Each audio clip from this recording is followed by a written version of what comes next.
Ada sebuah hadis, ada bahasan para ulama, kalau ada orang lapar ditanya misal, kamu lapar? Enggak, dia bilang bohong, itu enggak boleh. Antum bilang iya lapar, enggak apa-apa, bukan aib, gitu kan?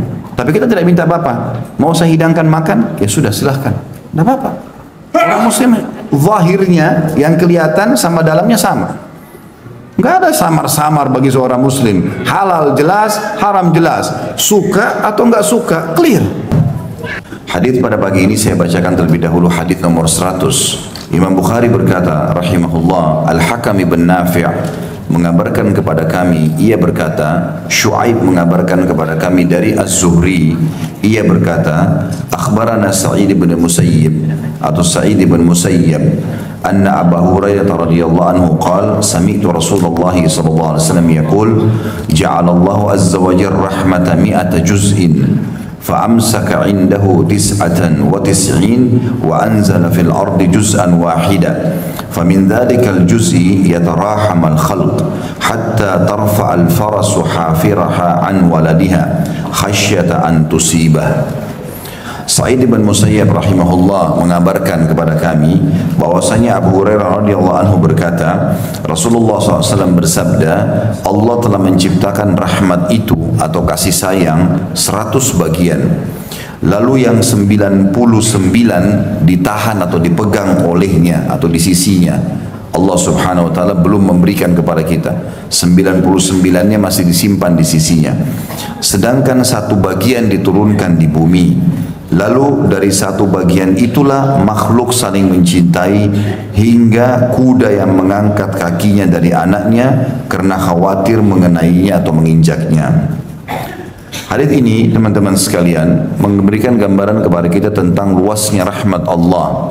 Dan rahmat luas sekali maknanya, masuk dalamnya kasih sayang, cinta, perhatian, ya, kepedulian, ini semua masuk dalam makna rahmat. Allah subhanahu wa ta'ala menciptakan 100 rahmat. Dan semua itu Allah subhanahu wa ta'ala menahan 99 di sisinya. Allah akan berikan nanti di akhirat. Dan satu diturunkan di muka bumi ini. Dan satu itu mencakup semua bentuk kasih sayang. Dijelaskan dalam hadis ini sampai seekor kuda yang biasa anaknya jalan di bawah kuda, di bawah induknya, itu sengaja mengangkat kakinya agar anaknya tidak kena. Jadi sama juga masuk dalamnya adalah bagaimana seorang ibu pada saat memeluk anaknya yang menangis, menyusuinya pada saat perlu, mengurusnya pada saat memang perlu diurus, ini semua masuk dalam bagian rahmat. Atau apapun yang sifatnya mendorong kita mengasihani orang lain atau mencintai orang lain atau makhluk atau menyukai materi. Misalnya menyukai rumah, menyukai kendaraan, semua itu masuk dalam satu rahmat itu. Dan ini menggambarkan bagaimana luasnya rahmat Allah pada hari kiamat nanti. Kalau seluruh bentuk kasih sayang, cinta, kepedulian, perhatian, itu semuanya di muka bumi ini yang kadang-kadang membuat kita kagum dengan masalah itu cuma satu, bagaimana dengan 99-nya pada hari kiamat. Makanya luas sekali rahmatnya Allah. Sampai Allah subhanahu wa ta'ala mengizinkan setiap orang beriman yang lolos masuk ke dalam surga untuk memberikan syafaat siapapun yang mereka ingin. Sampai Allah subhanahu wa ta'ala berfirman kepada Nabi Muhammad SAW pada hari kiamat, waktu Nabi mau masuk surga, beliau mengatakan umatku, umatku. Maka Allah SWT mengatakan, pergilah hai Muhammad ke neraka, cari siapapun di antara umatmu yang memiliki atau pernah mengucapkan la ilaha atau memiliki keimanan itu seperti koin dirham. Maka Nabi SAW mengatakan, aku pun pergi ke neraka, mengeluarkan semua umatku yang dalam hatinya ada seperti koin dirham dari keimanan. Lalu kemudian aku kembali lagi, dan Allah masih mengatakan, kembalilah, keluarkan lagi dari umatmu siapapun yang memiliki iman setengah dirham. Maka Nabi SAW kembali lagi ke sana. Artinya setengah dirham ini teman-teman kecil sekali, koin dirham, ya. Bisa dikatakan amalnya tidak ada. Dia cuma modal keimanan saja kepada Allah. Lalu Nabi SAW mengatakan, aku pun pergi ke neraka mengeluarkan mereka. Tidak tersisa siapapun dalam hatinya seperti itu. Malaikat pandu, ini orangnya, ini orangnya. Nabi SAW keluarkan semua. Setelah kembali ke surga, Allah masih berfirman lagi, wahai Muhammad, kembalilah lagi ke neraka. Keluarkan siapapun dari umatmu yang memiliki seperti biji sawi dari keimanan. Nah, kita tahu biji sawi itu seperti pasir, debu, kecil. Maka Nabi SAW pun masuk ke dalam neraka mengeluarkan semuanya. Mengeluarkan semua orang yang dalam hatinya seperti biji sawi dari keimanan. Setelah selesai itu pun, kata Nabi SAW, Allah mengizinkan hamba-hambanya untuk memberikan syafaat. Para malaikat memberikan syafaat, orang-orang beriman memberikan syafaat. Tentu orang beriman tergantung kadar pahala dia yang lebih dan juga izin Allah Subhanahu Wa Taala. Setelah selesai semua itu, saking luasnya rahmat Allah SWT, Allah mengatakan masih tertinggal syafaatku. Aku masih bisa memberikan syafaat. Lalu kata Nabi SAW, Allah menggenggam satu genggaman di neraka dan mengeluarkan banyak makhluk dengan genggaman tersebut. Ya. Sementara ada hadis lain teman-teman yang berbunyi, pada hari kiamat nanti seluruh langit, 7 lapis langit dan bumi itu di dalam genggamannya telapak tangannya Allah. Berarti kalau Allah mengambil satu genggaman dari neraka banyak sekali, ya, maka Allah pun mengeluarkan banyak sekali makhluk, kata Nabi SAW, yang belum pernah beribadah kepada Allah sama sekali. Ini luasnya rahmat Allah Subhanahu Wa Taala. Dan rahmat Allah ini jangankan di akhirat nanti yang 99, di dunia saja sudah sangat luas. Seseorang bermaksiat 50 tahun, 70 tahun, taubat hitungan menit diampuni oleh Allah SWT. Ya.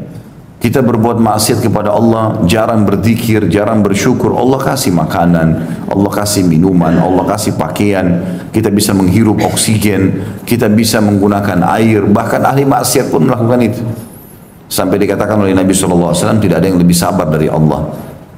Mereka mengatakan atau memvonis Allah punya anak, Allah masih memberi mereka rezeki. Jadi rahmat Allah luas.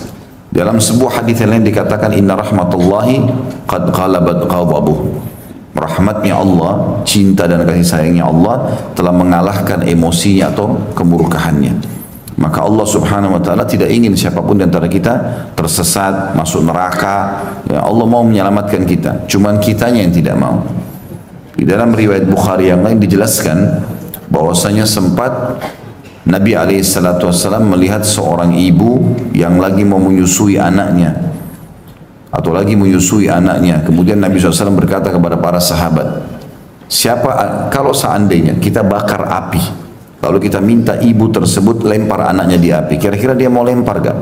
Kata para sahabat, tidak mungkin ya Rasulullah. Gak ada ibu mau lempar anaknya di api.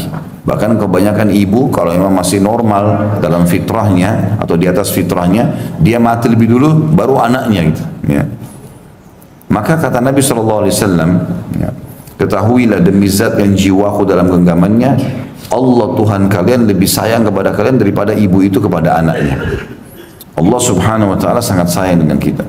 Makanya amal sedikit saja Allah Subhanahu Wa Taala balas dengan pahala yang besar. Bagaimana bisa kita menilai teman-teman 2 rakaat sholat duha bisa menyelamatkan 360 sendi? Kalau sendi kita, ada sendi seseorang rusak misalnya, butuh biaya 1 juta saja, maka dia butuh 360 juta untuk perbaiki sendinya. Tapi dibalas itu semua dengan 2 rakaat sholat duha. 2 menit, 1 menit kita sholat. Gitu kan? Sedikit saja kita dekatkan diri kepada Allah SWT, Allah tanamkan keimanan dalam hati. Sampai dalam hadis Bukhari dikatakan, Allah Subhanahu Nabi SAW bersabda, Allah berfirman hadis qudsi, ya, tidak ada seorang hamba yang mendekatkan diri kepadaku, tidak ada amal yang paling aku cintai dari apa yang hamba aku lakukan dari perbuatan wajib. Jadi teman-teman jangan main-main dan jangan lalai dari sholat 5 waktu, puasa Ramadan, haji, ini maksimalkan semuanya, karena ini amal yang paling Allah cintai. Ada orang khusyuk dalam sholat malam tapi sholat wajibnya tidak, ini keliru. Gitu kan? Tidak ada amal yang lebih aku cintai, kata Allah, dibandingkan apa yang aku wajibkan kepada hamba-hambaku, dan seorang hamba terus mendekatkan diri kepadaku dengan amal-amal sunnah sampai aku mencintainya. Kalau aku mencintainya, aku akan menjadi tangannya yang dia gunakan memegang, matanya dia gunakan melihat, telinganya dia gunakan mendengar, kakinya dia gunakan melangkah. Ya. Dalam riwayat dikatakan kalau dia berdoa aku akan terima. Ada juga hadis yang lain, tidak ada seorang hamba mendekatkan diri kepadaku dengan 1 jengkal kecuali aku datang kepadanya dengan 1 depa. Dia 1 depa, aku 1 hasta, dan seterusnya. Kalau dia berjalan, aku berlari. Artinya Allah SWT membalas kita dengan sedikit saja perbuatan dengan luar biasa, dibukanya pintu rahmat itu. Kandungan hadis ini, yang pertama, penjelasan adanya harapan dan kabar gembira bagi kaum muslimin. Penjelasan adanya harapan dan kabar gembira bagi kaum muslimin serta rasa senang yang diberikan kepada mereka, karena biasanya seseorang akan sangat senang jika dapat mengetahui sesuatu yang dijanjikan yang masih tersembunyi. Selain itu, jika dengan satu rahmat saja di dunia ia mendapatkan segala nikmat, baik nikmat Islam, Al-Quran, solat, kasih sayang dalam hatinya, dan nikmat-nikmat Allah lainnya, lantas bagaimana dengan 100 rahmat di akhirat kelak? Atau 99-nya di akhirat kelak. Berarti memang banyak sekali peluang untuk selamat di akhirat. Makanya kata Nabi SAW tentang masalah orang selamat di akhirat nanti, wala yahliku illa halik. Tidak ada orang nanti masuk neraka di hari kiamat kecuali orang yang memang binasa dasarnya. Betul-betul orangnya itu udah bobrok sekali, layak tidak boleh keluar dari neraka, kena kemunafikannya, kena kekafirannya. Kalau masih ada kebaikan dalam hatinya, Allah SWT masih bisa selamatkan, walaupun dia melalui neraka dulu. Gitu. Kemudian yang kedua, adanya anjuran agar beriman dan memiliki harapan besar pada rahmat-rahmat Allah Ta'ala yang masih disimpan untuk hari kiamat kelak. Termasuk di poin ini teman-teman, luasnya rahmatnya Allah, ya, saking luasnya rahmat Allah dan Allah mau kita bergantung pada rahmat itu, kasih sayangnya Allah.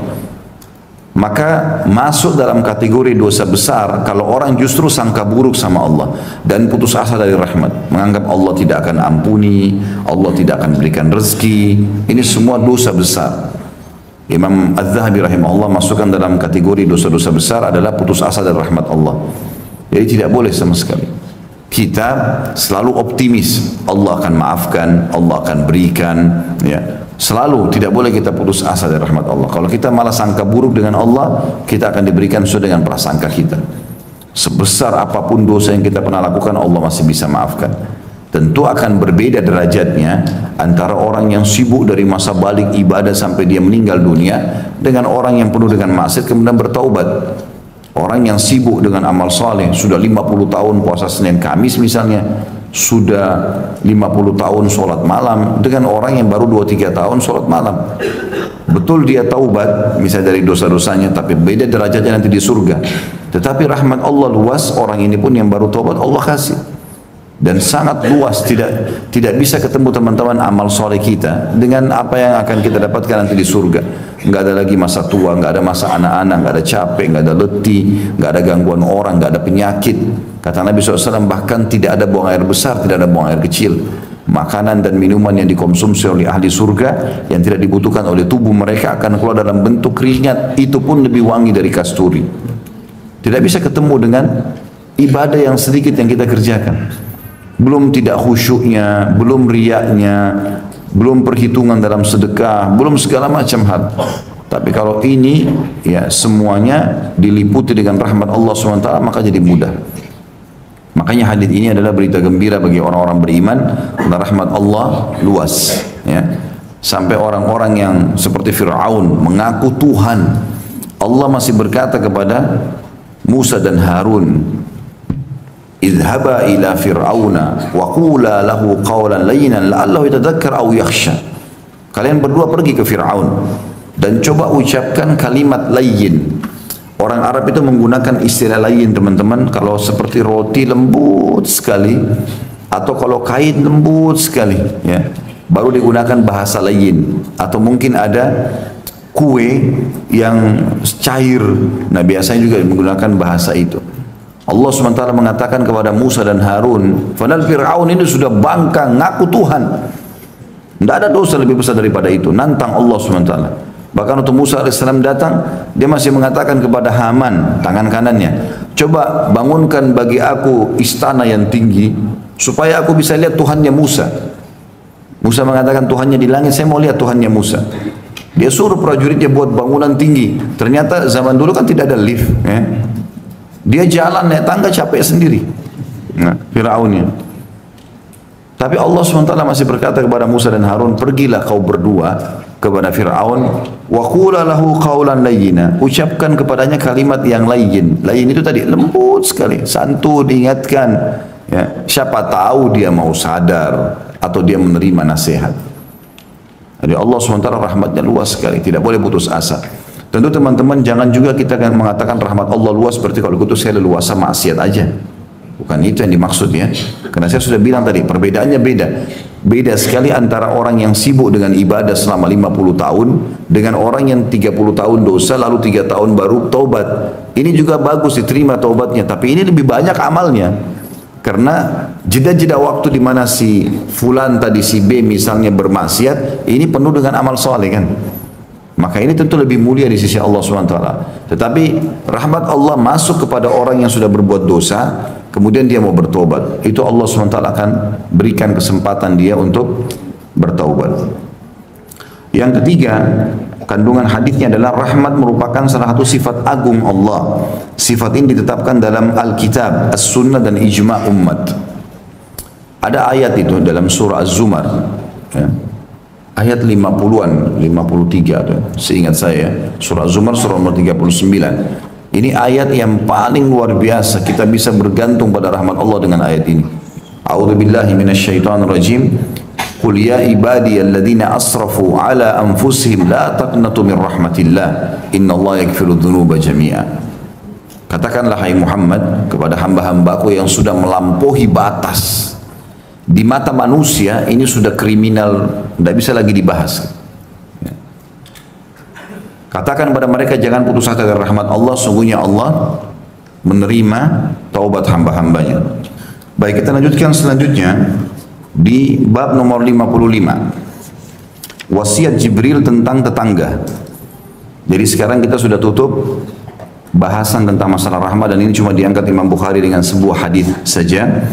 Sekarang kita masuk ke hubungan dengan tetangga, bab baru. Ya. Bab nomor 55, wasiat Jibril alaihissalam tentang tetangga. Hadis pertama dalam bab ini adalah nomor 101. Kata Imam Bukhari rahimahullah, Ismail bin Abi Uwais mengabarkan kepada kami, ia berkata, Malik mengabarkan kepadaku dari Yahya bin Sa'id. Ia berkata, Abu Bakar bin Muhammad mengabarkan kepadaku dari Amrah عن عائشة رضي الله عنها عن النبي صلى الله عليه وسلم قال ما زال جبريل صلى الله عليه وسلم saya disebutkan ya ما زال جبريل عليه السلام يوصيني بالجار حتى ظننت أنه سيورثه. Dari Aisyah radhiyallahu anha, beliau berkata bahwasanya Nabi SAW bersabda, Jibril alaihissalam terus saja berwasiat kepadaku tentang tetangga hingga aku mengira bahwa Jibril akan menetapkan warisan baginya. Seperti biasa akan saya rincikan dulu. Tetangga teman-teman adalah orang-orang yang tinggal dekat rumah kita. Sebagian ulama ada yang menyebutkan ada istilah tetangga dekat, ada istilah tetangga jauh. Ya. Dan itu Allah sebutkan dalam Al-Quran. Tentang masalah ada tetangga dekat dan tetangga jauh. Tetangga dekat adalah yang paling dekat pintunya dengan rumah kita. Itu sesuai dengan hadits Bukhari juga. Aisyah bertanya, ya Rasulullah, kalau seandainya saya berbagi dengan tetangga, siapa yang paling berhak untuk saya berikan? Kata Nabi SAW, yang paling dekat pintu rumahnya dengan pintu rumahmu. Gitu kan? Ini menandakan istilah tentang tetangga terdekat. Jadi siapapun yang paling dekat ya rumahnya dengan kita atau satu komplek misalnya seperti komplek ini semua diistilahkan dengan tetangga. Ada makna yang kedua, makna lebih luas. Tetangga adalah diistilahkan siapapun yang berada satu kota. Dan itu diambil dari perkataan Atha bin Abi Rabah rahimahullah. Atha ini salah satu ulama tabi'in, salah satu ulamanya Mekah. Abdullah bin Umar radhiyallahu anhu guru utamanya beliau. Ini sahabat yang mulia. Abdullah bin Umar radhiyallahu anhu pernah datang ke Mekah untuk umrah. Lalu penduduk Mekah pada ngeroyokin Abdullah bin Umar untuk bertanya hukum. Kata Abdullah bin Umar, saya heran kepada kalian hai penduduk Mekah. Ngapain kalian datang bertanya kepada saya sementara di sisi kalian ada Atha bin Abi Rabah? Artinya orang ini punya kedudukan yang luar biasa, gitu kan?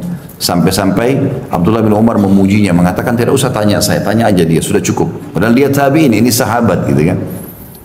Atha bin Abi Rabah ini pernah datang kepada seorang khalifah, Hisham bin Abdul Malik.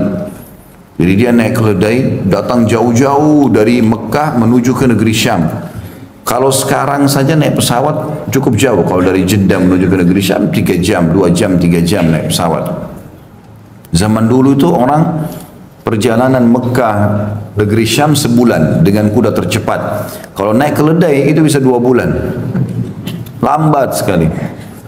Tapi Atha bin Abi Rabah terkenal dengan kezuhudannya. Tidak pernah sama sekali dia datang ke satu tempat walaupun jauh atau dekat, kecuali memang hajat orang lain, bukan hajat dia.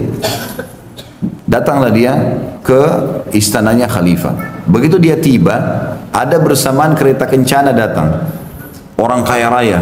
Ternyata di atasnya seorang ulama juga namanya Atha al-Khurasani. Dua-duanya namanya Atha. Ini orang Mekah, ini orang Khurasan dari wilayah Persia. Di kereta kencana ini kebetulan Atha al-Khurasani memang orang kaya raya. Ada anaknya laki-laki. Maka anaknya menceritakan, dia mengatakan, saya belum pernah melihat ayah saya turun menyalami orang, kecuali pada saat saya melihat orang itu. Tapi dia tidak tahu siapa orang ini. Ada seseorang digambarkan sama dia. Badannya kurus, kulitnya hitam, matanya satu rusak, kakinya pincang, imamanya besar, bajunya kusut. Dia naik keledai dan pijakan kaki pelananya untuk naik itu dari kayu. Dia miskin sekali. Maka anaknya Atha al-Khurasani ini tertawa melihat keadaannya Atha bin Abi Rabah. Maka dia bilang, waktu saya tertawa, lalu ayah saya marah, menghardik saya, mengatakan, kenapa kau tertawain orang? Apalagi kau tidak tahu siapa dia. Maka dia bilang, siapa dia ayah? Ayahnya bilang, belum jawab. Ayahnya turun, lalu salaman sama Atha bin Abi Rabah. Pelukan, mereka saling tahu, sama-sama ulama. Cuma yang satu kaya raya, yang satu ini memang keadaannya sederhana sekali. Maka setelah kembali, ditanya oleh anaknya, siapa ini ayah? Anda begitu hormati, belum pernah saya lihat Anda turun salaman dengan orang, baru kali ini. Dia bilang, kamu tidak tahu, ini adalah Atha bin Abi Rabah, ulamanya tabi'in. Jadi tabi'in aja sudah ulama, ini ulamanya tabi'in, jadi gurunya para ulama. Maka dia bilang, saya sudah dengar nama agungnya Atha bin Abi Rabah, tapi saya tidak sangka orangnya seperti ini. Tapi subhanallah, Allah SWT memuliakan orang dengan ilmunya, gitu kan? Bukan karena fisiknya. Dan ini luar biasa, kisah Atha bin Abi Rabah ini banyak sekali. Orang bisa ambil pelajaran bagi orang yang diuji oleh Allah SWT, punya kekurangan fisik, paras wajah, sering ulang-ulangi kisah Atha bin Abi Rabah. Karena dia hafal Al-Quran, dia menjadikan Masjid Haram itu belasan tahun itu sebagai rumahnya, tempat dia belajar. Dia dulu hamba sahaya, budak. Tapi karena tuannya perempuan di Mekah lihat, ini anak ini, dia bagi 3 waktunya. Sepertiganya belajar untuk ilmu, sepertiganya dia kerja buat tuannya, sepertiga dia gunakan untuk ibadah. Kadang-kadang lagi kerja, orang-orang Mekah pada datang tanya hukum. Maka di musim haji, tuannya naik di atas batu, lalu teriak, mengatakan, hai muslimin, ya, saksikanlah, saya membebaskan keterbudakannya Atha bin Abi Rabah karena Allah dan juga untuk muslimin. Akhirnya dia beribadah kepada Allah SWT. Yang jelas, Atha bin Abi Rabah ini mau masuk ke istana. Atha al-Khurasani juga mau masuk. Maka masuklah akhirnya berdua. Kata Atha al-Khurasani kepada anaknya, kamu tunggu di sini. Kami akan masuk berdua. Ringkas cerita sudah ketemu di dalam. Pada saat keluar, anaknya Atha al-Khurasani nanya ayahnya, ayah, ceritain apa yang terjadi di dalam. Kata Atha al-Khurasani, ini kisahnya. Dia mengatakan, demi Allah wahai anakku, kalau bukan karena Atha bin Abi Rabah, saya tidak akan dimasukkan ketemu khalifah. Jadi orang tadi yang kau lihat kekurangan fisik itu, ya, itu pincang kakinya, badannya kurus, kulitnya hitam, bajunya kusut. Kalau bukan karena dia, saya tidak bisa masuk ketemu khalifah. Dan apa kau tahu anakku apa yang terjadi? Pada saat pintu istana dibuka, Khalifah Hisham lihat dari jauh yang masuk Atha bin Abi Rabah. Dia berdiri dari singgasananya, jalan menjemput Atha bin Abi Rabah. Belum pernah Khalifah turun jemput orang secara khusus. Orang datang, yang salaman, yang cium kepalanya, ya, yang peluk Khalifah itu iya. Tapi ini tidak dia datang. Orang pun yang di situ semua tidak tahu siapa Atha bin Abi Rabah. Zaman dulu tidak ada foto. Orang nggak tahu, orang cuma dengar namanya. Begitu di depan pintu masuk, kata Atha al-Khurasani, saya dipersilahkan duduk di kursi yang dekat dengan pintu gerbang. Kemudian Atha bin Abi Rabah dipegang tangannya sama Khalifah Hisham. Dia setiap kali dia mau duduk di satu tempat, ditarik tangannya. Hahuna Aba Muhammad, sini lo ayahnya Muhammad. Ditarik tangannya terus sampai ke singgasana. Dan disuruh duduk bersebelahan sama Hisham. Orang-orang semua dalam majlis, bajunya bagus, penampilannya bersih, di majlisnya raja, gitu kan. Kaget dia tuh orang ini, siapa orang ini? Kulitnya hitam, badannya kurus, kumuh begini bajunya, tapi Khalifah tunduk betul nih. Maka tiba-tiba dikatakan oleh Hisham, wahai abah, ayahnya Muhammad, karena ayah anaknya Atha bin Abi Rabah yang pertama namanya Muhammad, dipanggil ayah Muhammad. Wahai ayahnya Muhammad, apa kira-kira gerangan anda datang ke sini? Maka dia bilang, ada hajat muslimin wahai Amir Mu'minin. Bukan hajat dia, hajat muslimin. Apa hajat itu? Sampaikan. Lalu di sini, ini saksi bahasan kita sebenarnya, nanti saya akan lanjutkan kisahnya. Dia bilang, penduduk Mekah, kata Atha bin Abi Rabah, ini dijadikan sebagai hukum oleh sebagian ulama. Penduduk Mekah, tetangganya Allah. Kita akan bahas masalah tetangga ya. Penduduk Madinah, tetangganya Rasulullah SAW. Ini subhanallah, ulama itu kalau bicara teman-teman, kalimat-kalimatnya pun bisa jadi hukum gitu. Jadi yang dia maksudkan di sini adalah karena ada Ka'bah di Mekah, maka semua penduduk Mekah yang punya rumah tetangganya Allah. Faham maksudnya? Berarti satu kota itu tetangga. Dan penduduk Madinah tetangga Rasulullah SAW. Karena walaupun Rasulullah meninggal, rumahnya masih ada, kuburannya masih ada. Berarti semua penduduk Madinah tetangga Nabi. Ini untuk mengangkat kadar penduduk Mekah sama Madinah. Dia mengatakan mereka belum menerima atayah mereka. Tahu atayah nggak? Hah? Ada yang tahu nggak? Nggak ada. Satu masjid nggak ada yang tahu. La haula wala quwata illa billah. Jadi kalau ada pemerintah Islam, kalau ada pemerintah menerapkan hukum Islam, maka yang diterapkan itu ada ataya namanya. Apa itu ataya? Pendapatan negara. Ya. Setelah dikeluarkan kebutuhan dasar pemerintah, itu dibagi rata ke masyarakat. Jadi kalau hukum Islam bukan kita bayar pajak, kita dibayar. Karena dianggap Allah buat kita lahir di sini, maka semua ini jadi hak kita, gitu loh. Begitu dalam hukum Islam, ada namanya hukum ataya. Nah zaman dulu tuh diterapkan itu. Penduduk Mekah sama penduduk Madinah tahun itu belum terima bagiannya. Per kepala, mau kaya mau miskin dikasih semua. Berapapun pendapatan pemerintah dibagi rata. Dari anak kecil sampai orang tua. Maka Atha bin Abi Rabah mengatakan, penduduk Mekah ya Amir Mu'minin, tetangganya Allah, penduduk Madinah tetangganya Rasulullah SAW, ataya mereka tahun ini terlambat. Kasih mereka. Kalau tidak ini tanggung jawab hari kiamat. Maka Hisham dengan semangat panggil gulam, panggil tukang tulisnya. Tulis sekarang. Segera antarkan atayahnya penduduk Mekah dan Madinah. Ada lagi wahai ayahnya Muhammad? Ada, dia bilang. Para mujahidin yang lagi pergi berjihad. Mereka meninggalkan keluarga mereka. Mereka juga menjaga negara kalian, menjaga agama ini. Gaji mereka terlambat. Telah sampai kepada saya keluhan beberapa istri para mujahid. Gaji mereka terlambat. Berikan gaji mereka. Tulis, hai gulam, gulam ini kayak sekretaris. Tulis, segera kasih uangnya para mujahidin. Ada lagi hai Muhammad? Ada. Banyak yang dia sampaikan. Beberapa hajat, tapi semua hajat muslimin. Tidak ada hajatnya dia. Enggak ada dia bilang, saya punya utang bayarin ya. Kenapa antum ketawa? Karena kebiasaan minta dibayarin utang. Enggak ada hajatnya, enggak pernah minta rumah, minta apa. Orang kalau ketemu pejabat pemerintah kesempatan nyampein kan. Ini enggak. Sama sekali semua muslimin. Mungkin ada 5-6 hajat disampaikan sama dia. Udah pas, sudah mau selesai. Hisham ini sibuk, Khalifah tulis, jalankan. Ini kesempatan disampaikan ini. Kalau enggak amanah gitu kan. Maka selesai semua hajat muslimin. Hisham sempat bilang, wahai Aba Muhammad, ayah Muhammad, masih ada enggak? Dia bilang masih ada Amir Mu'minin. Dan ini lebih penting dari semuanya. Kaget. Ini tadi sudah besar luar biasa nih bobotnya. Harus bayar ini, bayar itu, bayar ini. Ada lebih penting. Dia bilang apa itu ayah Muhammad? Atha bin Abi Rabah ini memang ulama penasehat. Jadi dia bukan main-main. Ada ulama teman-teman Rabbani betul. Ulama yang mendidik orang. Dia praktisi, dia punya ilmu, dia juga ingin orang lain terapkan. Ada ulama hanya datang ngomong saja. Seperti air mengalir, selesai orang faham, nggak faham terserah gitu. Ya. Ada orang gitu kadang-kadang ngajar kan. Dia datang faham nggak faham terserah. Ada orang nggak. Target setiap orang harus berubah. Beda. Mereka ulama Rabbani. Ini Atha memang begitu, maunya mendidik, makanya sibuk nasihatin orang. Dia berdiri, lalu dia pandang ke arahnya Khalifah. Khalifah lagi duduk, orang semua jadi heran, apa yang terjadi? Maka dia mengatakan, wahai Amir Mu'minin, hajat ini penting sekali. Ketahuilah, kamu wahai Amir Mu'minin, karena Hisham lebih muda dari dia.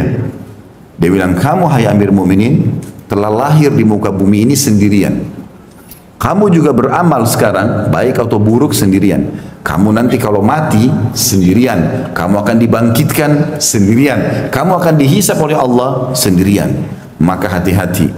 Semua akan ada pertanggungjawabannya. Jangan terpengaruh dengan singgasanamu ini. Jangan terpengaruh dengan dayang-dayang dan orang di sekitarmu. Demi Allah mereka tidak akan bermanfaat untukmu hari kiamat. Selamatkan dirimu. Setelah itu Hisham karena tersentuh nangis dia sambil dia pukulkan tongkat yang dia pegang ke karpetnya, ke permadaninya. Lalu dia mengatakan jazakallahu khairan. Artinya siapa orang yang mau datang nasihatin dengan tulus seperti ini, ngingatin masalah akhirat. Orang kalau datang ke presiden, ke raja, walaupun sudah salah nggak apa-apa deh, nggak mau ditegur, yang penting proyeknya masuk. Ini enggak, dia nggak bilang apa-apa. Lalu Atha bin Abi Rabah, kata Atha al-Khurasani yang menceritakan anaknya tadi, dia bilang demi Allah setelah itu Atha bin Abi Rabah berdiri lalu keluar dari majelis, tidak minum seteguk air pun, nggak ada minum air. Ini kita pergi acara perkawinan saya sibuk makan ini makan itu, apalagi di Istana Merdeka sibuk cari makanannya. Dia satu teguk air pun tidak minum, datang 1-2 bulan perjalanan hanya untuk masalah muslimin dan nasihati khalifah demi kebaikan. Kata Atha al-Khurasani demi Allah Atha bin Abi Rabah keluar dari istana khalifah tidak minum seteguk air pun. Pas di pintu gerbang dikejar oleh sekretarisnya khalifah, dibawa satu kantong uang banyak. Ini dari Amir Mukminin buat anda. Kata Atha bin Abi Rabah, saya datang karena Allah, bukan karena ini. Kembalikan kepada Amir Mukminin. Pulang dalam kondisi miskin, susah. Itu kan yang penting hajat muslimin sudah selesai. Ini kisah tentu bukan sedang jadi target kita, tetapi ada sebuah hukum yang kita ambil dari perkataan beliau, yaitu penduduk Mekah adalah tetangganya Allah, penduduk Madinah adalah tetangga Rasulullah SAW. Dari sini juga keluar definisi masalah tetangga. Jadi ada tetangga yang dekat, yang terdekat pintunya, dan ada juga yang dianggap tetangga kalau tinggal dalam satu wilayah bersama-sama. Tetangga ini teman-teman punya hak yang sangat besar dalam agama kita. Baik tetangga itu punya hubungan kerabat sama kita atau tidak, baik kita kenal atau tidak, seagama atau tidak. Jadi bukan karena tetangga kita Nasrani matiin aja listriknya, kan Nasrani, tidak boleh. Tidak boleh, seorang muslim tidak melakukan itu. Bahkan perbuatan buruk tetangga kalau kita bersabar dengannya pahalanya besar. Nabi SAW di Mekah itu tinggal di rumahnya Khadijah. Khadijah tinggal di komplek elitnya. Ya mungkin kita di Jakarta di Menteng, di Mekah. Sebelahnya itu tokoh-tokoh Mekah, Abu Jahal, Abu Lahab, orang-orang kayanya Mekah semua. Nabi SAW kalau mau keluar pagi, itu mereka sepakat semua orang-orang kafir ini sampahnya ditaruh di pintu rumah. Sampah kotoran semua ditaruh di situ banyak, dan tidak ada celah untuk jalan kecuali harus menginjak kotoran itu karena terlalu banyak. Tapi Nabi SAW keluar melihat sambil senyum. Dikumpul oleh Nabi SAW sampah itu, dan mereka lihat ini, orang-orang kafir ini lihat, dikumpul. Lalu beliau hadap kepada mereka mengatakan, beginikah kalian bermuamalah dengan tetangga? Akhlak yang bagus sekali. Kalau antum gimana itu? Pas tetangga taruh sampah, ini orang nggak tahu diri, ini itu segala macam. Nabi SAW cuma senyum mengatakan, beginikah kalian bermuamalah dengan tetangga? Sehingga akhirnya mereka malu sendiri, nggak diulangi lagi sudah. Karena Nabi tidak balas keburukan dengan keburukan. Kalau ada orang yang memancing emosi kita teman-teman dengan ghibah, dengan fitnah, kalau antum respon, dia gembira karena targetnya itu. Memang target kita jengkel. Tapi kalau antum tidak peduli, ya sudahlah, ini pahala buat saya. Semoga Allah kasih hidayah. Itu bumerang yang besar buat dia. Paham gak ini? Benar. Allah jadi saksi ya. Oh, saya masih mau nagih satu utang dulu. Sudah tulis jalur nasab belum? Itu utang antum ke saya, harus dibayar. Baik, jadi tetangga ini teman-teman punya hak secara syar'i, baik muslim ataupun non muslim. Ya. Muamalah yang baik dengan mereka itu sampai dalam hadis ini kata Nabi SAW, Jibril setiap kali datang ketemu aku, setiap ketemu selalu mewasiatkan, hai Muhammad, sampaikan ke umatmu berbuat baik sama tetangga. Terus saja Jibril mengatakan sampai saya kira akan keluar hukum nanti tetangga dapat warisan. Dapat warisan berarti seperti orang punya nasab. Tapi tentu tetangga tidak dapat warisan ya. Cuman saking seringnya diingatkan oleh Nabi SAW, oleh Jibril AS, maka Nabi SAW mengira akan ada warisan. Nanti akan kita jelaskan lebih jauh, masih beberapa bab ke depan masalah tetangga ya. Kita baca dulu kandungan hadis dalam hadis ini. Dikatakan penjelasan tentang besarnya hak tetangga dan keutamaan berbuat baik kepadanya, apapun sifatnya. memberikan makanan, menegur, tegur sapa, ya, membantu kalau dia lagi butuh bantuan, mengantarnya ke rumah sakit misalnya, membawa barangnya, membantu apa sajalah yang berhubungan dengan masalah tetangga, karena mereka orang yang paling terdekat. Kalau terjadi sesuatu, naudzubillah, rumah kebakaran, kita lagi safar, yang mereka yang bisa membantu kita, tetangga orang yang terdekat, gitu kan. Bahkan tolok ukurnya, kalau orang itu mau dianggap baik atau tidak, tanya tetangganya, baik nggak dia? Kalau tetangganya bilang, oh bapak itu Masya Allah, luar biasa kalau lewat tegur kami, ya, tegur sapa, kemudian sering berbagi, orang tahu.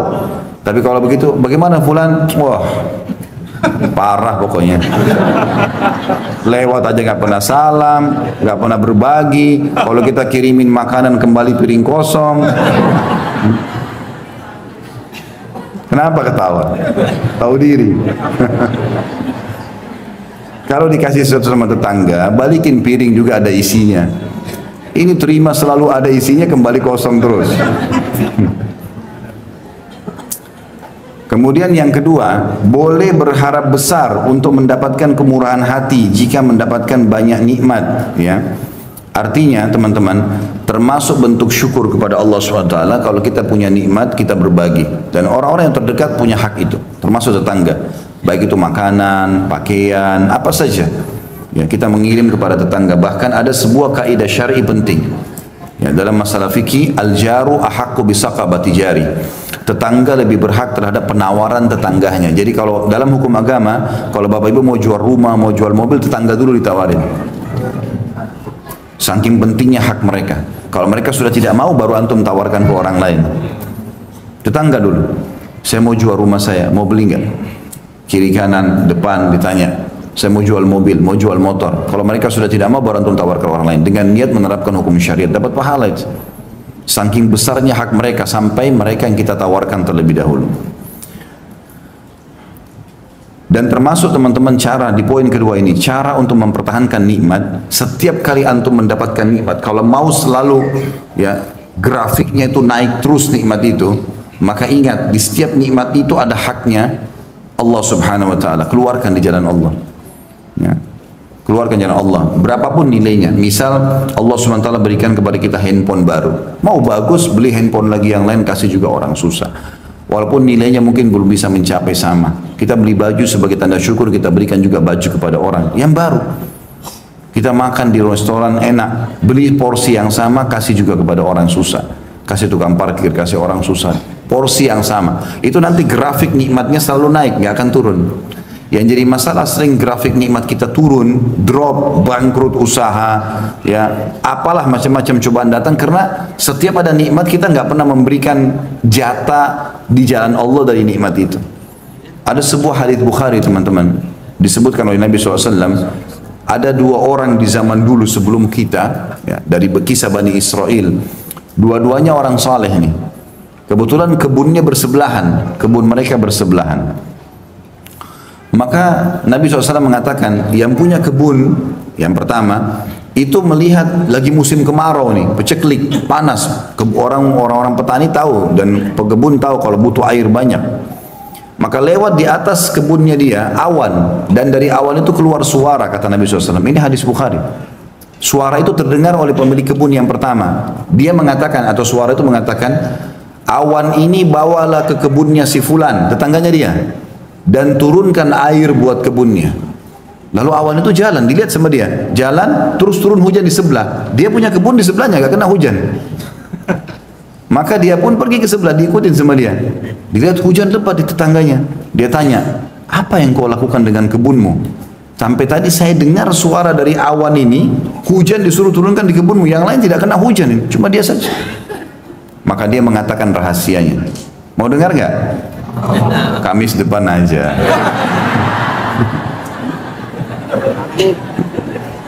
Saya mau sampaikan sekarang tapi diamalkan. Janji. Allah jadi saksi.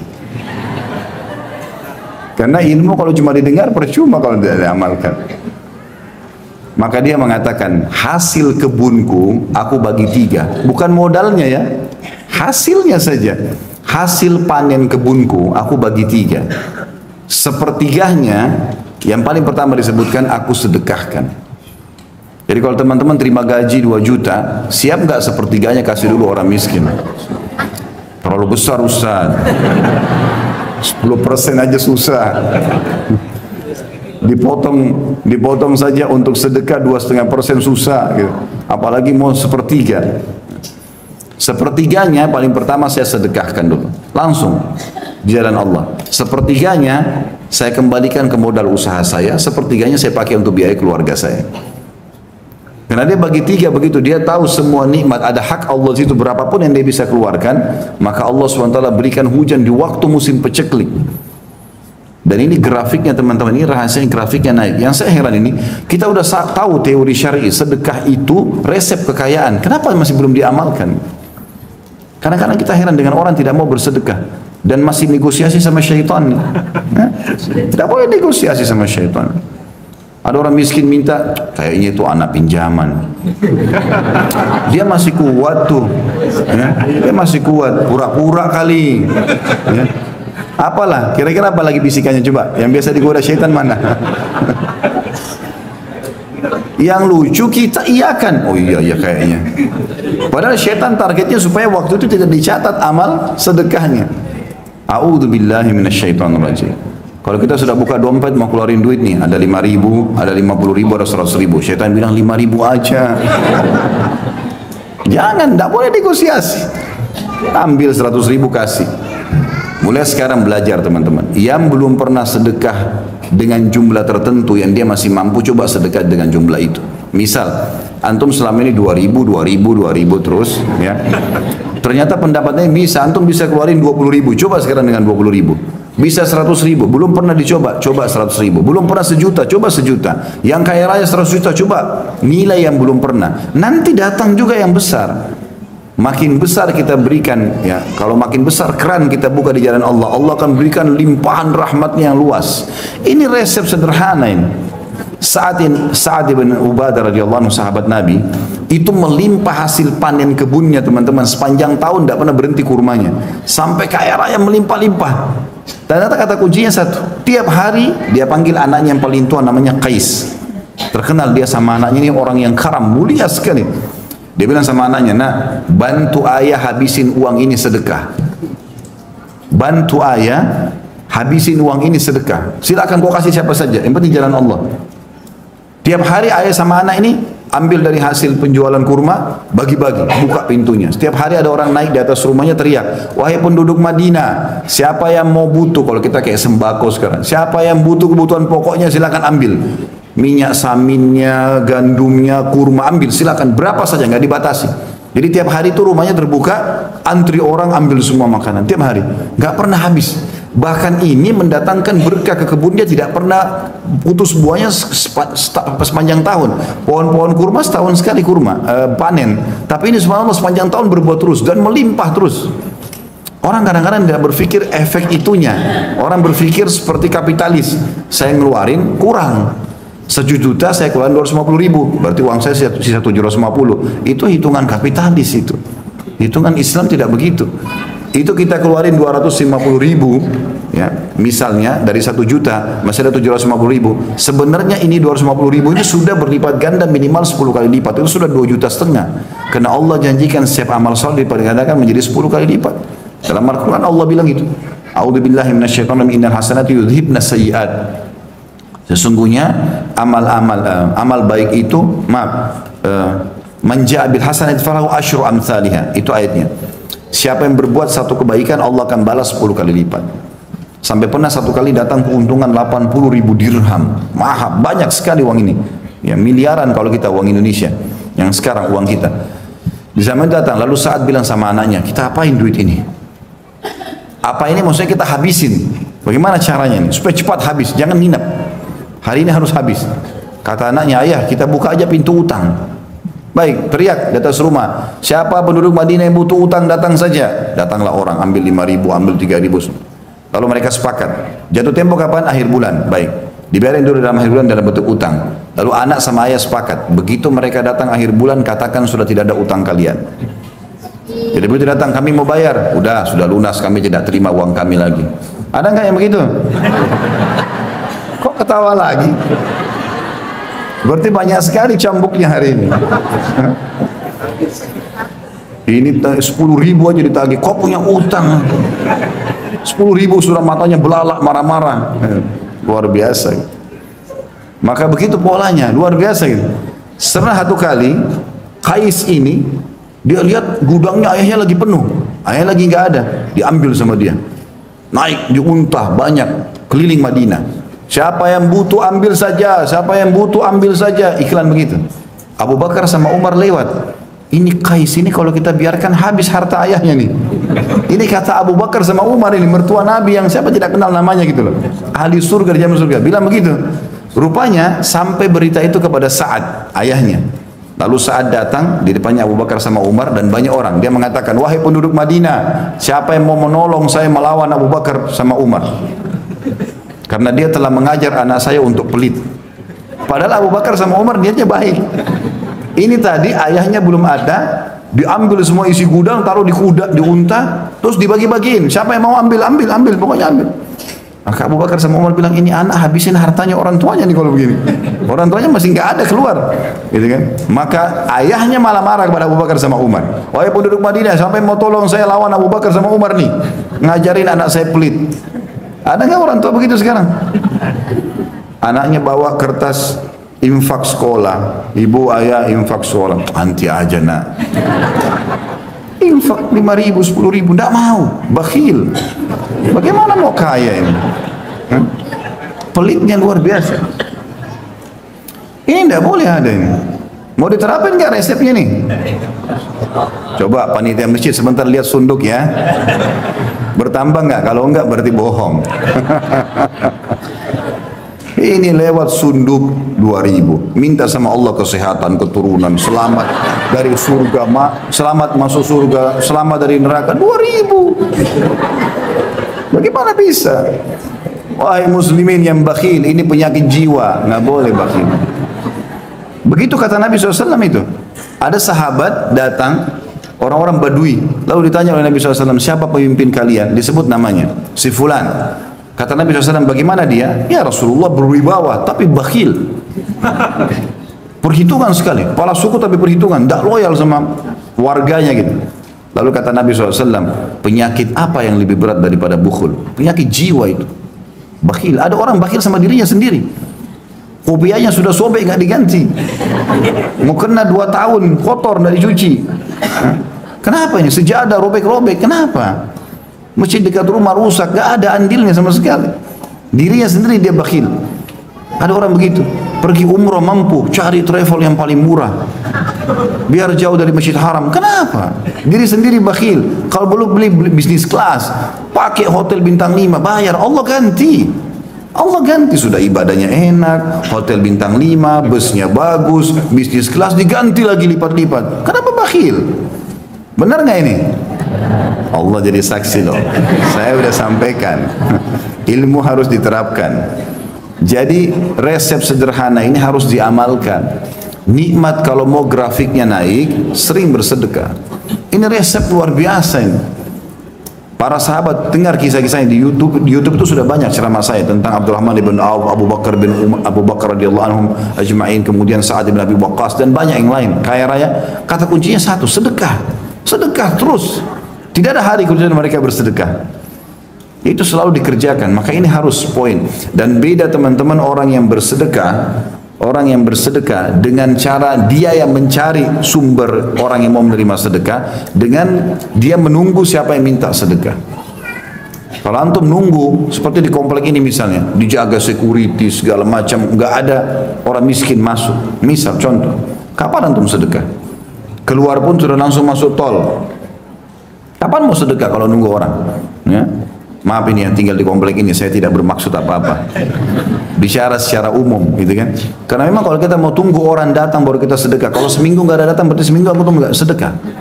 Padahal setiap hari kata Nabi SAW dalam hadis Bukhari, Allah turunkan 2 malaikat setiap pagi. Satu mengatakan, ya Allah luaskan, lapangkan rezeki orang yang bersedekah. Yang satu mengatakan, binasakan dia dan hartanya bagi orang yang bakhil. Ini mesti diperhatikan. Maka kita yang jemput bola keluar, cari mana nih orang yang berbulu uang, sedekahin, dan kita yang mendapatkan manfaat itu. Ya. Ini yang dimaksud dengan poin kedua. Setiap nikmat menimpa, maka untuk mempertahankannya harusnya seseorang itu mengetahui haknya Allah di situ. Termasuk ini berbagi dengan tetangga tentunya ya, makanan dan seterusnya. Yang ketiga, boleh membicarakan sesuatu yang terbesit dalam hati tentang perkara kebaikan. Ini juga pelajaran lain ya. Artinya kalau sesuatu memang terlintas dalam hati kita dan kita ingin mau menjalankannya, boleh kita berbicara selama memang kita bisa mengontrol, tidak ada riya. Misal suami bilang sama istrinya, saya sudah niat nanti kalau akhir bulan terima gaji, mungkin dari 5 juta gaji saya 3 juta saya berikan kau, 2 juta nih saya minta sedekah, saya mau sedekahkan supaya bisa begini dan begitu misalnya. Atau istri mengatakan, saya nanti mungkin mau bantu ibu saya dari ini dan itu. Jadi dia boleh menyampaikan kepada orang yang kira-kira kalau dia meninggal wasiatnya bisa dijalankan. Dan wasiat ini penting teman-teman ya, harus ada wasiat dalam hidup kita. Apapun yang terlintas di benak kita, yang kita khawatir kalau kita meninggal nanti ini menjadi masalah hari kiamat, tulis dalam bentuk wasiat. Utang antum sama siapa, pernah bermasalah sama siapa, ya kita berusaha minta maaf dan mengembalikan hak-hak mereka. Tapi kalau kita meninggal tidak sempat, ahli waris tahu, oh dia punya utang sama fulan, oh pernah ada masalah sama fulan, tolong maafin ya ibu sama ayah saya. Jadi dia bisa menyelesaikan itu. Kata Nabi SAW, janganlah seseorang dari kalian terlintas di benaknya 3 hari permasalahan yang dia ingin wasiatkan kecuali dia sudah tulis. Jadi wasiat perlu ditulis ya. Kita masuk ke hadis nomor 102, masih bab yang sama, masih masalah wasiat Jibril alaihissalam tentang tetangga. Kata Imam Bukhari rahimahullah, Sadaqah mengabarkan kepada kami, ia berkata, Ibnu Uyainah mengabarkan kepada kami dari Amr, dari Nafi' bin Jubair, an Abi Shuraih al-Khuzai radhiyallahu anhu anin Nabi sallallahu alaihi wasallam qala, man kana yu'minu billahi wal yawmil akhir falyuhsin ila jari, wa man kana yu'minu billahi wal yawmil akhir falyukrim dhaifa, wa man kana yu'minu billahi wal yawmil akhir falyakul khairan aw liyasmut. Terjemahannya dari Abu Shuraih al-Khuzai radhiyallahu anhu bahwasanya Nabi sallallahu alaihi wasallam bersabda, barang siapa yang mengaku beriman kepada Allah dan hari akhir, maknanya adalah dia yakin Allah ada dan dia yakin ada balasannya di akhirat, maka hendaklah ia berlaku baik pada tetangganya.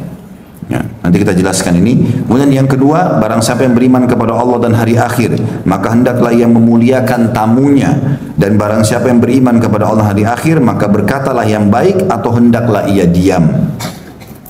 Hadis ini ya, mengandung makna yang luas sekali, dan ini termasuk dalam adab dan tata krama Islam yang harus dijadikan sebagai simbol kaum muslimin. Tidak mengenal dia orang Arab, orang bule, orang Melayu. Ini adalah prinsip dasar Islam. Karena di sini dipanggil siapa yang mengaku beriman kepada Allah dan hari akhir, yakin Allah ada, yakin semua janji Allah benar dia akan terima, maka pesan pertama Nabi, dia harus, bahasa Arabnya di sini ya, fal yuhsin ila jarih. Bahasa hasan dalam bahasa Arab ini adalah sesuatu yang terbaik. Jadi kalau ada orang penampilannya bersih, maka orang bilang dia ini orang bersih. Atau tampan, orang bilang tampan. Tapi kalau bergabung antara bersih, tampan, rapi, apalah semua kebaikan-kebaikan, orang Arab mengatakan orang ini hasan.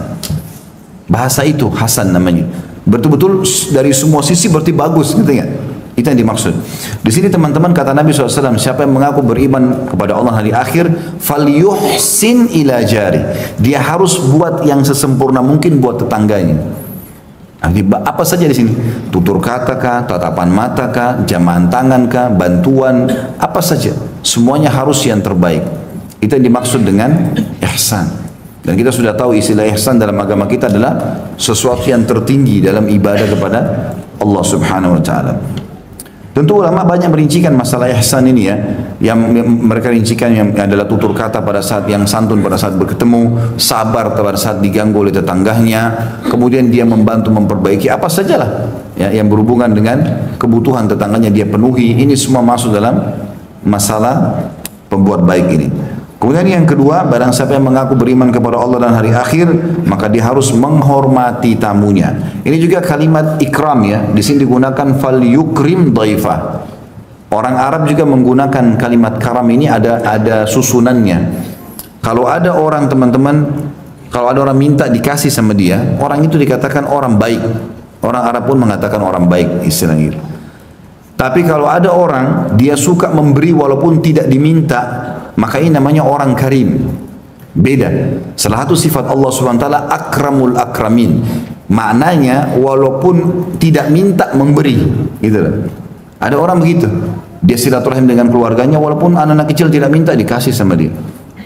Walaupun ada kakaknya misalnya punya kemampuan tapi dia datang dikasih uang sama dia, dibawain hadiah apa. Ada orang karam namanya. Ya, punya kemuliaan jiwa memang suka sekali memberi. Maka di sini Nabi SAW mengatakan siapa yang mengaku beriman kepada Allah dan hari akhir dia harus mengikram tamunya. Ya. Jadi teman-teman hindari ini ya sifat bakhil. Kita kembali ke bakhil tadi. Ada orang begitu.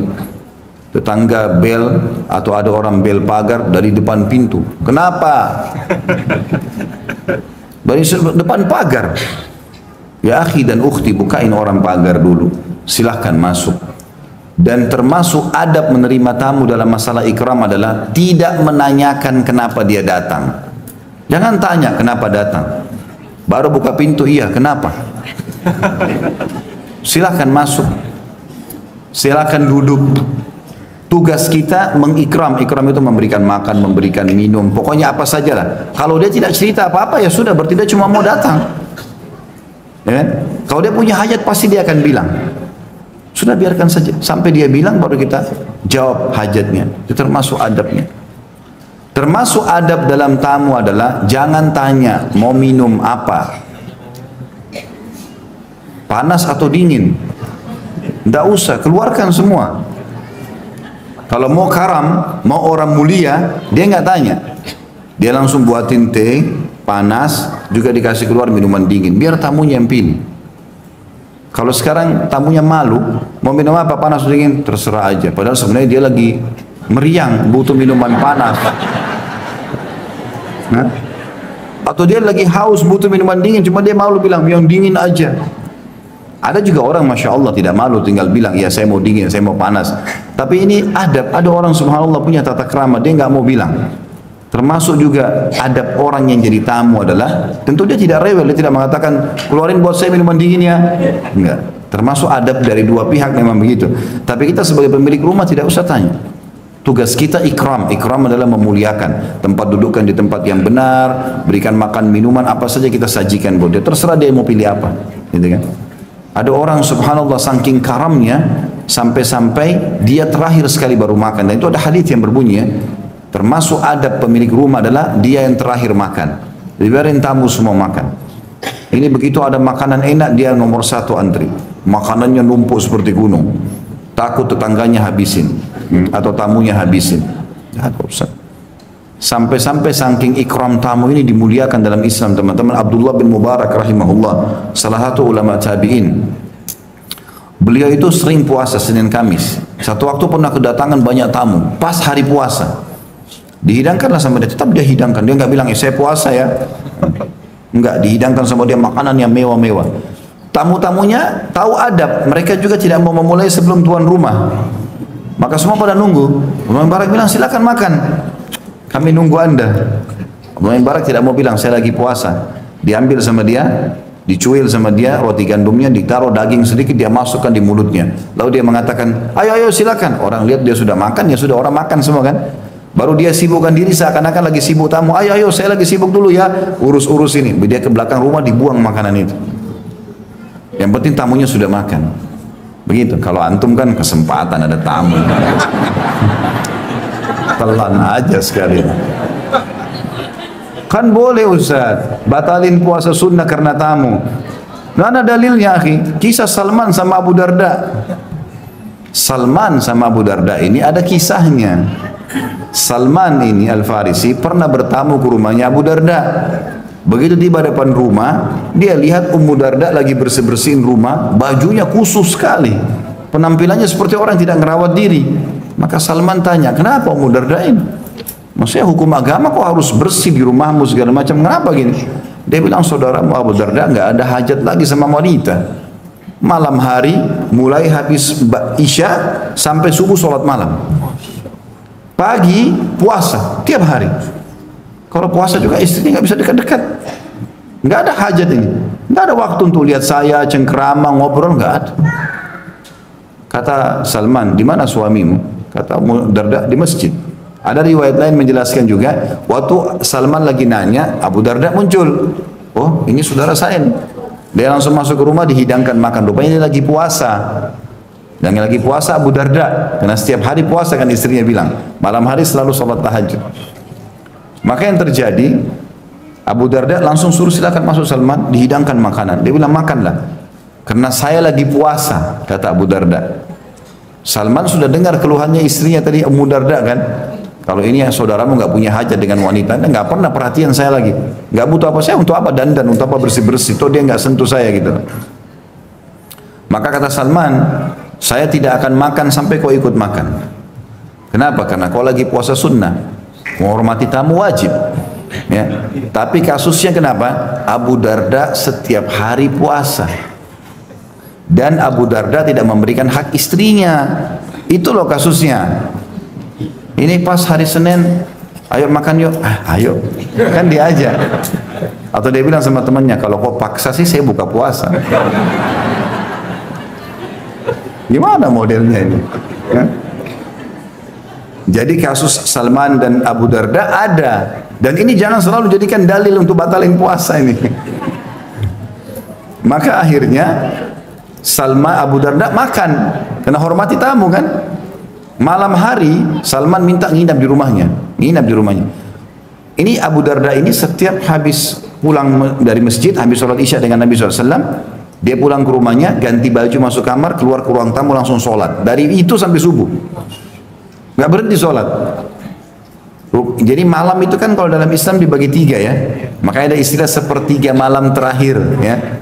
Jadi mulai maghrib, ikhwan sekalian, sampai subuh itu dibagi 3. Kalau misalnya 12 jam, berarti 4 jam, 4 jam, 4 jam. 4 jam pertama, dari maghrib sampai 4 jam itu dianggap sepertiga pertama, sepertiga kedua, sepertiga ketiga. Nah, sepertiga akhir, itu yang Allah turun ke langit bumi. Gitu. Jadi kita membagi malam jadi 3 bagian. Rupanya, Salman sudah nunggu di ruang tamu. Abu Darda keluar mau sholat. Ditahan, ditanya oleh Salman, kenapa kamu keluar? Saya mau sholat, tidur dulu. Suruh kasih haknya, untuk dia tidur, istrinya juga punya hak. 1/2 malam, keluar lagi Abu Darda. Salman tanya, mau ngapain? Mau sholat, tidur dulu. Dijaga sama Salman, semalam suntuk. Begitu 1/3 malam, dia keluar, kata Salman, sholat sesukamu. Dalam riwayat lain dikatakan mereka sholat berdua. Setelah azan subuh, pergi ke masjid sama-sama, rupanya Abu Darda terganggu nih. Dia langsung mengatakan, ya Rasulullah, Salman udah ngacoin program saya. Kemarin puasa disuruh batalin. Sholat malam biasanya semalam suntuk, ini cuma 1/3. Tapi Salman sebelum pergi ke masjid sudah bilang, wahai Abu Darda, Allah Tuhanmu punya hak, dirimu punya hak, istrimu punya hak. Kasih semua haknya. Jangan semuanya ibadah saja kepada Allah, tapi hak istri, hak anak, hak suami, hak tetangga nggak dikasih. Masing-masing Allah sudah kasih porsinya gitu kan. Maka kasihkan semua haknya. Waktu Abu Darda ngeluh dengan Nabi SAW, kata Nabi SAW, Salman benar. Harusnya kau kasih hak Tuhanmu, harus kau kasih juga hak dirimu, harusnya kau kasih hak keluargamu. Kita juga butuh pada saat lapar makan, kita butuh juga rileks, tapi kita juga butuh ibadah. Jadi semua sisi seorang muslim itu menyempurnakan hidupnya. Ya. Itu yang dimaksud dengan potongan ini. Kita kembali ke inti bahasan, berarti tamu wajib dimuliakan. Jangan tanya kenapa datang, hidangkan semua yang ada. Ya. Dan termasuk adab kalau kita yang bertamu teman-teman, kalau kita bertamu dianjurkan untuk tidak berdiri di depan pintu orang ya. Itu termasuk adab dalam hadis. Jadi kalau kita lagi rumah orang, jangan langsung berdiri pas di pintu yang dia buka, di sisi kanannya. Sunnah Nabi di sisi kanan pintu. Nabi SAW mengatakan ke rumah sahabat di sisi kanan. Karena jangan sampai dia buka pintu, istrinya nggak pakai hijab, ada sesuatu di rumah yang dia tidak mau dilihat. Karena kalau kita langsung di situ dibuka kelihatan kan. Ada rumah orang kadang-kadang plong, maka dia berdiri di sebelah. Termasuk adabnya, kalau dipersilahkan masuk, perhatikan kata pemilik rumah. Kalau dia bilang silahkan masuk, berarti hanya masuk sampai di pintu. Ya, jangan masuk ke kamar orang, ke dapur. Ada orang begitu, tamunya, maaf ya sebentar, tuan rumahnya masuk ke kamar, dia sudah keliling-keliling. tahu semuanya. Dapurnya orang, taman belakang, bagus semua kamu ya. Ini, kenapa mau campuri rumahnya orang? Tugas kita silakan masuk. Berdiri dulu, masuk depan pintu. Silakan duduk, tanya, saya duduk di mana? Jangan main duduk saja, mungkin ada kursi yang tuan rumahnya biasa duduk. Kita nggak boleh duduk di tempat seorang muslim, kan gitu. Harus ditanya. Kemudian kalaupun duduk, maka jangan langsung main makan hidangan. Dipersilahkan, baru ambil. Kan begitu. Ini ada adab-adab tata krama semua. Ini masuk dalam masalah siapa yang mengaku beriman pada Allah dan akhir, dia harus menghormati tamunya. Yang ketiga, siapa yang mengaku beriman kepada Allah dan akhir, maka dia hanya harus mengucapkan yang baik saja atau dia diam. Dan ini juga penting bagi seorang muslim.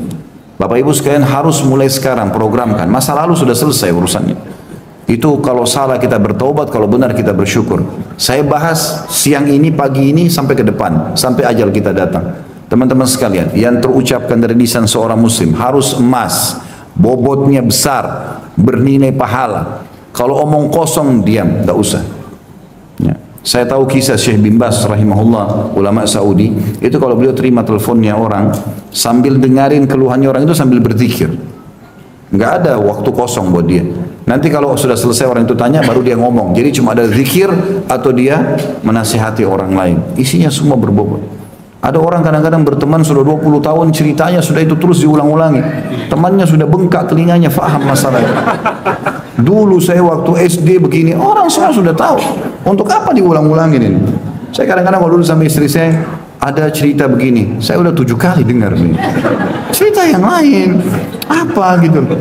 Tidak perlu diulang-ulangin terus. Apa kira-kira manfaat? Kalau tidak ada diam, udah. Gitu kan? Masuk dalam masalah ini teman-teman, kalau kita bertanya pada orang lain, butuh bertanya pada orang lain. Sebelum kita bertanya, tanya diri kita dulu. Pertanyaan ini perlu nggak? Kalau nggak perlu jangan nanya, nggak usah nanya sama orang. Jangan biasakan fudul, mencari tahu orang kenapa dia pakai tas biru, kenapa pakai sepatu hitam, kenapa kopiahnya ini biru, untuk apa? Ada hajat nggak? Kalau kita lihat orang di pengajian bajunya bagus, kita memang ingin beli, nanya. Maaf ya Bu, maaf Pak, saya mau tanya, bajunya bagus, masya Allah, beli di mana? Memang kita ada hajat, tapi satu pengajian ditanya. Untuk apa? Ini tanya bajunya, ini tanya kopiahnya, ini tanya tasnya, semua dia mau cari tahu. Ada orang begitu, seperti perpustakaan berjalan. Nah, dia tahu semua datanya orang. Apa ini? Tidak perlu teman-teman. Kata Nabi SAW dalam hadis Bukhari yang lain, min husni islamil mar'u tarku ma la ya'ni. Termasuk kesempurnaan Islam seseorang meninggalkan apa yang tidak bermanfaat buat dia. Bermanfaat tak buat kita? Sebelum bertanya bermanfaat tak? Karena kata-kata teman-teman sebelum kita ucapkan masih kita pemiliknya. Kalau masih di mulut kita miliki. Mau pahit, mau jahat masih kita miliki. Kalau sudah dilontarkan milik orang lain, kita sudah nggak bisa kontrol. Itu seperti bola liar kemana-mana. Maka harus kontrol, hati-hati. Banyak orang terjerumus dalam kesalahan kena lisannya sendiri. Saya mau cerita sama kamu ya, tapi jangan ceritain orang lain. Tapi semua temannya dibilangnya begitu. Dia jalan seperti orang telanjang, orang tahu semua, oh si fulan masalahnya ini. Biarkan orang tahu antum selalu bahagia, padahal masalah kita banyak, nggak apa-apa. Gitu kan? Konsep dasar seorang muslim, kalau curhat, berkeluh kesah sampai meluap-luap, itu kepada Allah. Wudu, sujud, ya Allah saya sakit sembuhkan, ya Allah si fulan sakit di saya, ya Allah begini dan begitu, keluhkan pada Allah. Kalau manusia hanya konsultasi, itu pun pada ahlinya. Sakit sama dokter, butuh agama sama ustadz, itu saja. Konsultasi, tahu konsultasi itu gimana? Saya sakit kepala, obatnya apa dok? Itu konsultasi. Dok saya mau cerita dulu ya, 3 hari yang lalu begini begitu, wah panjang ini, sama dokternya diusir nanti. Ini pasien apa ini cerita panjang lebar. Ada juga orang begitu bertanya. Saya kadang-kadang dulu waktu saya masih sebarin nomor saya, pernah tersebar 15.000 WA masuk. Saya nggak bisa jawab lagi. Jawab 10 masuk 100. Nah, sekarang sudah saya rahasiakan nomor saya. Nah ini nggak bisa ditanggulangi sudah semua. Subhanallah, ada orang datang bertanya di WA, Ustaz tolong jelaskan berikut dalil-dalilnya. Ya, hukumnya 1, 2, 3. Saya seperti orang kuliah ini, lagi dites. Ya akhi dan ukhti, hukum tanya, konsultasi, suami saya ucapin kalimat cerai jatuh nggak? Selesai. Istri saya ajak berhubungan tidak mau, hukumnya bagaimana? Atau apa yang harus saya lakukan? Ringkas saja, itu konsultasi. Curhat nggak boleh kepada Allah SWT. Orang yang kita ajak curhat teman-teman cuma dua keadaannya, teman atau lawan. Kalau dia teman, dia sedih. Kalau dia lawan, dia gembira. Untungnya apa kira-kira? Nggak ada untungnya buat kita kan? Nggak ada untungnya. Coba ambil kaidah penting itu, gitu kan? Makanya makna hadis ini penting. Orang mukmin itu beriman pada Allah di akhir, dia cuma mengucapkan yang baik. Penting nggak bertanya? Sama juga kalau kita ditanya orang, jawab sesuai dengan kadar pertanyaan saja. Mau kemana? Mau ke masjid. Cukup. Nggak usah jelaskan alamatnya di mana, mau apa, nggak perlu. Karena dia tanya mau ke mana. Kalau dia hajat lagi ada, dia bilang untuk apa ke masjid? Untuk pengajian. Jawab sesuai dengan itu. Karena kadang-kadang teman-teman kita benar nih, tapi kena terlalu panjang jawabannya jadi salah. 1 benar 9 salah. Iya, begitu kan biasa terjadi kan? Makanya jawab yang penting saja. Sudah makan? Belum. Selesai. Mau makan? Iya. Kalau orang tanya sudah makan? Iya, memang saya belum makan 2 hari nih. Mau makan? Iya mau. Lapar? Iya lapar. Sudah. Dan di sini tidak, orang Muslim itu tidak boleh ada kebohongan dalam hidupnya ya. Ada sebuah hadis, ada bahasan para ulama, kalau ada orang lapar ditanya misal, kamu lapar? Enggak, dia bilang bohong, itu nggak boleh. Antum bilang iya lapar, nggak apa-apa, bukan aib, gitu kan? Tapi kita tidak minta apa-apa. Mau saya hidangkan makan? Ya sudah silahkan, nggak apa-apa. Orang Muslim zahirnya yang kelihatan sama dalamnya sama. Nggak ada samar-samar bagi seorang Muslim. Halal jelas, haram jelas, suka atau nggak suka clear. Ini samar-samar, nggak jelas semua hidupnya. Biar pakai baju pun nggak jelas, warnanya nggak jelas, hidupnya nggak jelas, ngomongnya nggak jelas. Nih orang beriman nggak ada, karena dia tahu mana halal mana haram.